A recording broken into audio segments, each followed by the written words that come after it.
इस वक्त की बड़ी खबर आपको बता रहे हैं। कुछ ही देर में उत्तर प्रदेश में मंत्रिमंडल विस्तार होने जा रहा है।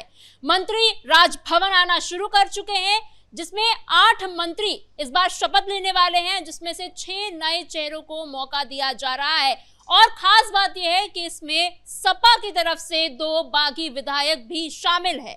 इस पर और जानकारी के लिए मेरे साथ मौजूद है मेरे सहयोगी नीतीश ठाकुर।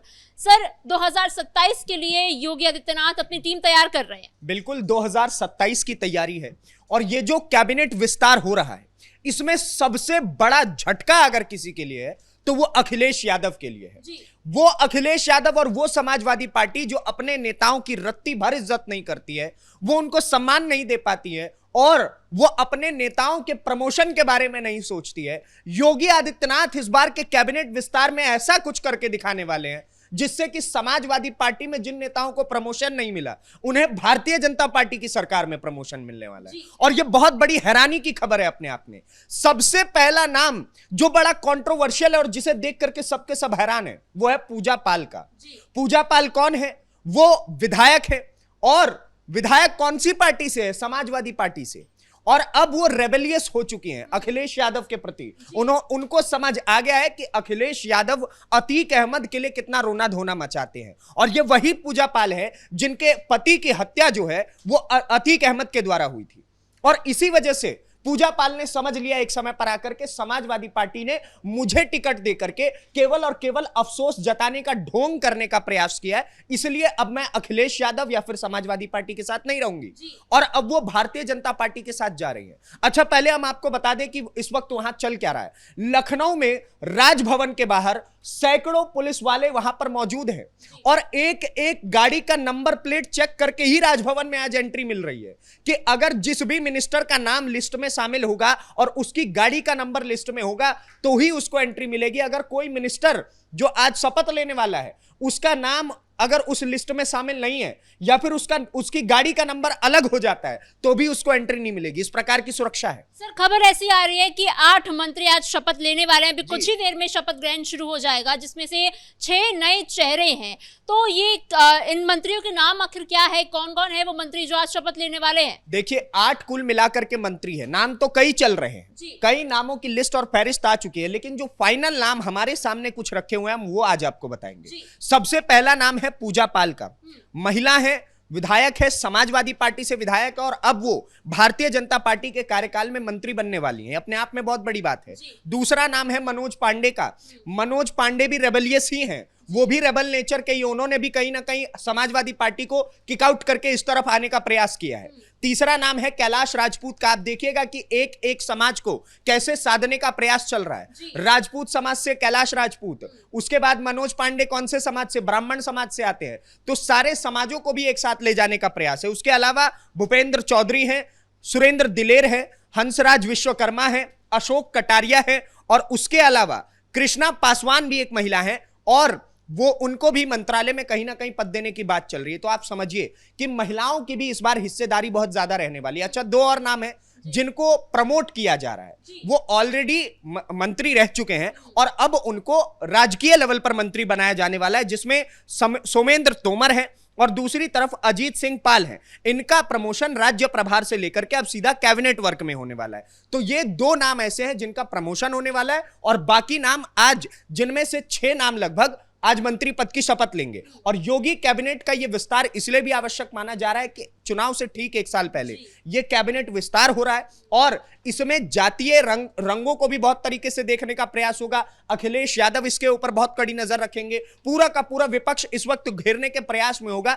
कि ये जरा सी भी किसी भी समाज को हिस्सेदारी ना दे और उसके बाद हम अपना बोरिया बिस्तर लेकर के चढ़ जाएंगे। लेकिन जो नाम इस वक्त योगी कैबिनेट से सामने आ रहे हैं कि आज जो नाम वहां पर मंत्री पद की शपथ लेने वाले हैं, वो नाम ही इतने अजीबोगरीब हैं कि पूरा का पूरा विपक्ष शौक में है कि भाई ये तो सारे जातियों की बात कर रहे हैं, ये सारे समाज की बात कर रहे हैं, ये महिलाओं की बात कर रहे हैं। और जो अखिलेश यादव अपनी सो कॉल्ड पीडीए की राजनीति करते हैं, पिछड़े दलित आदिवासियों की, इसमें उनके भी नाम है। सर, लेकिन समाजवादी पार्टी की जो राष्ट्रीय प्रवक्ता है, स्पोक पर्सन है, वो अलग अलग चैनलों पर जाकर ये कह रहे हैं कि भाजपा जो है वो हमारे विधायक चुरा रही है। विधायक भारतीय जनता पार्टी नहीं चुरा रही है। बहुमत में इस वक्त कौन है? आप जा करके देखिए ना, बहुमत में भारतीय जनता पार्टी है, तो उसको पहली बात तो आपके एक आध विधायक चुराने की आवश्यकता नहीं है। अब अगर आप किसी महिला विधायक को उसके स्थान की चीजें नहीं देंगे, उसके पति के मरने के बाद उसके पति का जो हत्यारा रह चुका है उसको अगर आप सम्मान देने का काम करेंगे, उसके लिए आप खड़े होकर के ये बोला करेंगे कि भाई साहब अतीक अहमद बहुत अच्छा आदमी था, चलिए आतंकवादी नहीं था, और इस प्रकार से आप उसको ये सारा का सारा खेल धुरंधर पिक्चर से शुरू हुआ। धुरंधर 2 में जैसे ही अतीक अहमद के नाम को लेकर के चर्चा हुई तो समाजवादी पार्टी के लोग उसके लिए डिफेंस में खड़े होकर के नेशनल चैनल में उनके स्पोक्स पर्सन जा करके कहते थे कि अरे अतीक अहमद इतना भी बुरा आदमी थोड़ी था। और वो चीज पूजा पाल ने देखी, उन्हें समझ आया कि किस प्रकार से ये पूरा का पूरा ढोंग रचा गया है मेरे साथ, तो उन्होंने आपको किक आउट किया, आपको लात मार के हटा दिया। ये आपकी हकीकत है, आपकी तस्वीर दिख रही है सामने। आप ये मत बोलिए कि भारतीय जनता पार्टी आपके विधायक चुरा रही है। वो तो एक महिला को, जिसके साथ आपकी पार्टी ने अन्याय किया, जिसके साथ आपकी पार्टी के सांसद ने एक समय पर उसके पति की हत्या की, उसको उसका जो हक है वो दिलाने का काम कर रही है। और योगी आदित्यनाथ उस चीज पर फोकस कर रहे हैं, इसलिए पूरा का पूरा विपक्ष इस वक्त तिलमिलाया हुआ है। सर, अभी चुनाव से बिल्कुल 1 साल पहले ही ये मंत्रिमंडल विस्तार हो रहा है, तो अब क्योंकि इसमें जातीय समीकरण को भी साधने की कोशिश की है बीजेपी ने, तो इसका विधानसभा चुनाव में क्या और कितना प्रभाव पड़ने वाला है? देखिए, जितने भी नेताओं के मैंने नाम बताए हैं, ये सभी अपने अपने क्षेत्रों के कद्दावर नेता हैं।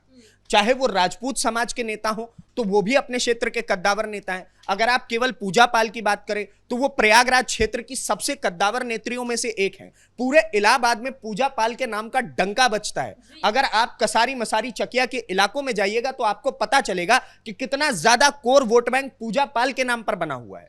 तो इस प्रकार के नाम इस लिस्ट में शामिल है। मनोज पांडे की अगर बात करें तो ब्राह्मण समाज भी इस चीज को लेकर के आज बहुत प्रसन्न है। वो भी कह रहा है कि योगी कैबिनेट में कम से कम ब्राह्मणों की भी तो जगह मिली, वरना एक समय पर जब यूजीसी वाला मुद्दा उठा था तो सारे के सारे विपक्षी पूरा ये नैरेटिव चला रहे थे कि 2027 में योगी आदित्यनाथ को हराओ और हम जो अगड़ा समाज है हम उसको भी लेकर के साथ में चलने का प्रयास करेंगे। अखिलेश यादव के स्टेटमेंट हुआ करते थे, लेकिन योगी आदित्यनाथ ने उनसे पहले ही खेला करके दिखा दिया। उन्होंने अगड़े समाज को भी, चाहे वो राजपूत समाज हो, ब्राह्मण समाज हो, जाट समाज हो या फिर महिलाएं हो, सबको एक एक करके जो मौका दिया है। तो सारे के सारे उत्तर प्रदेश में इस कैबिनेट को लेकर के चर्चा है और सबके सब इसको पॉजिटिव नजरिए से देख रहे हैं। केवल कुछ ही वो लोग हैं जिनको इस चीज से समस्या है। अच्छा, अब आप देखिए, अखिलेश यादव, अगर आप समाजों की बात कर रही हैं तो कल के दिन की एक बड़ी अच्छी खबर आई। अखिलेश यादव कह रहे हैं कि अब मैं राजपूतों को बहुत मानता हूं और पगड़ी वगड़ी बांध के बिल्कुल राजपूतों की तरह उन्होंने बोला कि मैं मूर्ति बनवाऊंगा महाराणा प्रताप की और उसके बाद उसमें 200 किलो का सोने का भाला लगवाऊंगा मैं।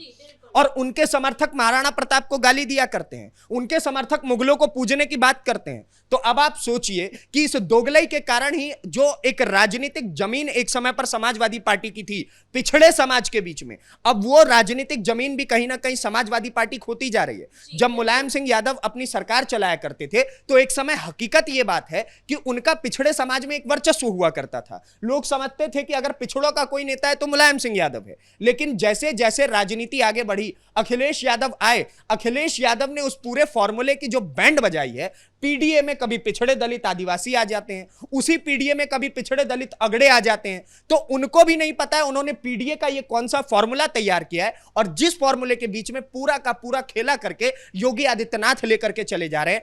चाहे वो पिछड़ा समाज हो, आप उत्तर प्रदेश के गांव-गांव के इलाकों में घूमिए, आपको पता चलेगा कि पिछड़े समाज के लोग केवल एक ही नाम लेते हो, कहते हैं योगी आदित्यनाथ। क्यों? क्योंकि हमें प्रधानमंत्री आवास योजना के तहत घर दिलवाने वाला मुख्यमंत्री कौन? योगी आदित्यनाथ। एक समय पर उत्तर प्रदेश में जगह जगह पर दंगे हुआ करते थे तो हमें बचाने वाला मुख्यमंत्री कौन? योगी आदित्यनाथ। एक समय पर उत्तर प्रदेश में महिलाएं घर से बाहर नहीं निकल सकती थी, आज महिलाएं सुरक्षित अपने आप को महसूस कर रही हैं उत्तर प्रदेश में, तो उसके पीछे का कारण कौन है? योगी आदित्यनाथ। और साथ के साथ जो सबसे बड़ी लहर इस वक्त उत्तर प्रदेश में है वो है सनातन की लहर। ये धर्म जात ये सब कुछ जो बांटने का प्रयास पूरा का पूरा ये लेफ्ट लॉबी और पूरा का पूरा अगर आप देखिएगा तो समाजवादी पार्टी, कांग्रेस पार्टी, ये सारे के सारे इस वक्त कर रहे हैं। एआईएम भी अब इसमें शामिल हो रहा है। तो इन तीनों के लिए बुरी खबर यह है कि सबसे बड़ी लहर इस वक्त वहां पे सनातन की, वहां जात पात की करो विदाई का नारा लग रहा है। तो आप योगी आदित्यनाथ की इस कैबिनेट का कोई टक्कर ही नहीं पा सकते हैं। आज यही खबरें सामने है। जिस इन तमाम जानकारियों के लिए धन्यवाद। कुल मिलाकर बीजेपी अपने सबका साथ सबका विकास के नीति को लेकर चल रही है। अलग अलग जातीय समीकरण को साधने की कोशिश की जा रही है इस कैबिनेट विस्तार से, और सपा की तरफ से 2 बागी विधायकों को भी मंत्री बनाया जा रहा है, जिसके कारण अखिलेश यादव और पूरे समाजवादी पार्टी के खेमे में एक हलचल सी नजर आ रही है। फिलहाल इस ब्रेकिंग में इतना ही। कैमरा पर्सन रवि आर्य के साथ मैं समीक्षा तिवारी, कैपिटल टीवी उत्तर प्रदेश।